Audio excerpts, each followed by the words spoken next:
everyone, greetings from India.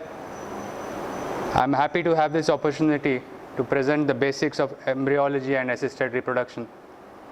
This presentation has been simplified as much as possible and is mostly for the benefit of intended parents.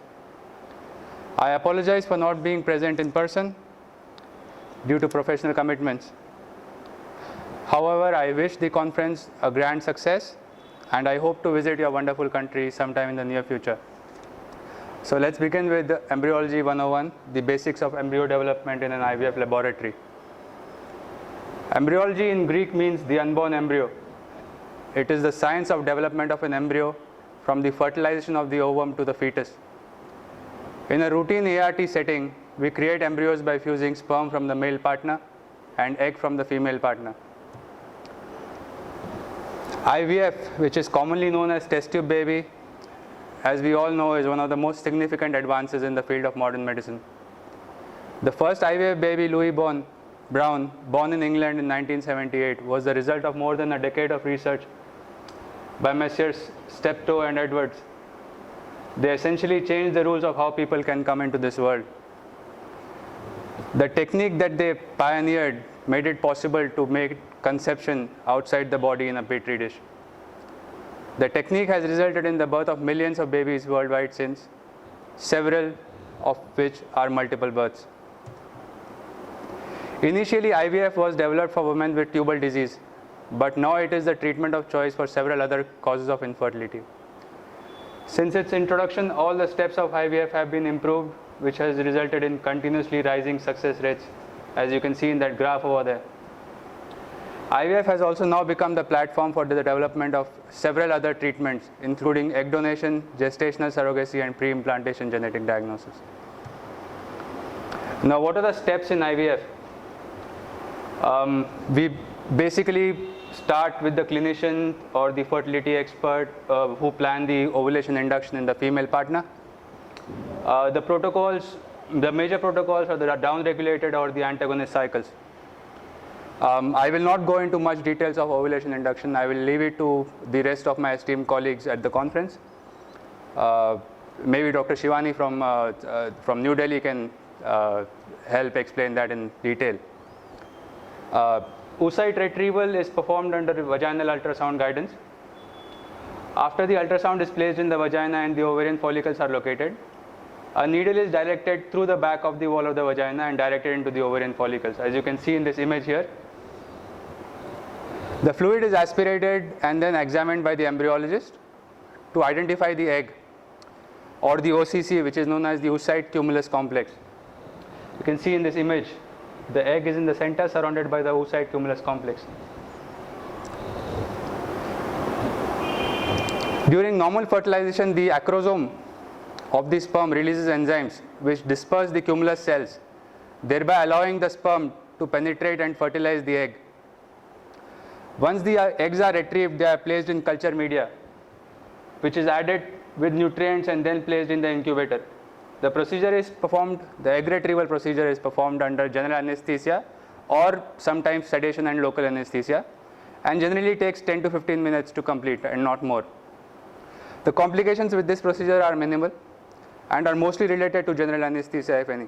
Sometimes, very rarely, bleeding can occur at the time of the egg retrieval procedure, but this can be easily managed in the hands of an expert. Another important step is oocyte insemination. After the male partner produces the sperm by masturbation, the sperm concentration and motility are assessed under a microscope. After that, the embryologist will decide what kind of sperm processing is needed. Usually about 50,000 motile sperm are placed around the egg, as you can see in this image here, thereby enabling fertilization. The next step is of denudation. Denudation is a process which enables the embryologist to identify whether fertilization has occurred in the oocyte or not. It is done with the help of stripper tips, and it is usually done 10 to 12 hours post the insemination procedure. The next step is of embryo culture. Once the identification of the fertilized oocyte is made by looking under the microscope and identifying 2 pronuclei and 2 polar bodies, as you can see in this image here, The fertilized embryo is placed in the incubator by adding nutritive media to it. The incubator, a standard incubator would look like that. Depending on the laboratory requirement, the sizes would vary. That is how a Petri dish looks like. It is the droplets in the center are the media droplets in which the oocyte or the embryo is placed, and this is overlaid with oil to prevent contamination and change of environment to the gametes. The next step is that of embryo transfer, which is usually performed 72 hours after egg retrieval, which would be day 2 or day 3. Generally 2 to 4 embryos are transferred into the uterine cavity under ultrasound guidance. This is how a embryo transfer catheter looks like in general. There is an outer sheath and there is an inner sheath. The outer sheath is placed by the clinician inside the uterine cavity, and when the outer sheath is in, or the outer catheter is in place, the clinician will usually signal to the embryologist to load the embryo and transfer into the uterus. Usually, how many embryos do we transfer? It all depends on the woman's age, the cause of infertility, previous pregnancy history, and other factors, including the acceptance of twin pregnancy to the parents. When it comes to surrogacy, it's a bit of a maybe a controversial topic, that should the surrogate mother be allowed to carry twins, or should it be restricted to single embryo transfer? We prefer to transfer a single blastocyst, but then it varies from clinic to clinic and clinician to clinician. Ultrasound guided embryo transfer has changed the way embryo transfers take place now. Earlier, it was difficult to know where the outer catheter was in place, whether it was very near to the fundus or very far away from the fundus. Ideally, the outer catheter should be placed just below the tip of the fundus of the uterus, and an ultrasound can help us locate the presence of the outer sheath.